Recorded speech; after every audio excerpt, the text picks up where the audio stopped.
I don't know that anyone will ever know and ever understand how much work goes into making a piece like this. It will have taken me 3 or 4 years to collect this amount of feathers to be able to start that piece.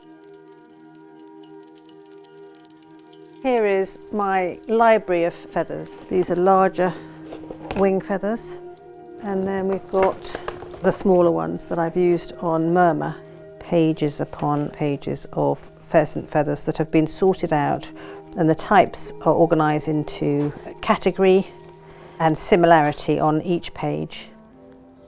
This is all cock pheasant, and they have this amazing iridescence, whereas the female bird that needs to hide and protect her young is very, very pale. You don't see them, they can hide really carefully. So the showy male bird is what I'm using for this piece.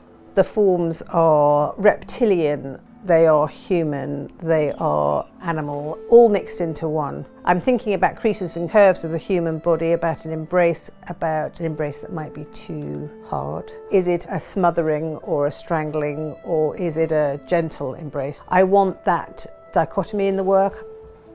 We were talking about AI the other day, sort of saying, well, one thing that AI couldn't do is this. They could do it visually in a digital form, but they couldn't fabricate something like this. We can do all sorts of things with technology, but it cannot make a feather that is as strong as it is, and as light as it is, and as thin as it is.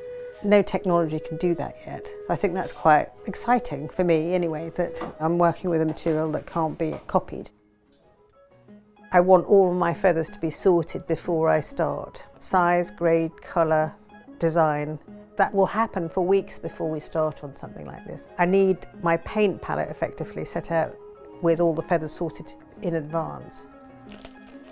These are all teal feathers, but this packet here is mostly black, but it has a little flash of green. That's the category that we've done with this feather. This is a different category, and this has quite a lot of green, but a black line down the side. So I have to have enough feathers that look identical to make a piece that sits together like that, with that black line consistent down the side of each feather. Whereas these would look quite different. They've got a little band at the bottom, and you'd build up, that's not a good one, you'd build up an area of colour, but also with black around it. And so with that type of work, I'll make this type of thing. But I've been collecting these for probably 15 years, and I've only made work this year with them because I haven't had enough. Each of these birds, they probably only have 5 or 6 on each wing, 120 feathers or something in that.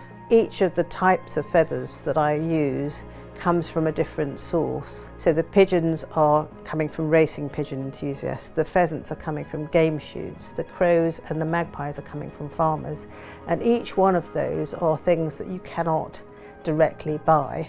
I'm having to make this relationship with each supplier. This is from a budgerigar called Fred. The owner kept these beautiful yellow feathers every single time she cleaned out its cage. This is the box the feathers were sent in, and this is the piece. From about April onwards, we don't live in the house, we live on here. So we are next to the water all the time. We are much happier living here. The patterns in the water are key to what I'm doing. If you look at those small feather pieces that I showed you, the ripples in the water really are, in my mind, sort of capturing that sort of movement. I love showing the work. I love showing the work to a different audience. We're on the river here, and it will be again on the river in Venice. The fact this is going to be in a palazzo on the Grand Canal is astounding. It'll be really interesting to see this piece and how it sings in that space, whether it will hold its own in the beautiful environment of the palazzo.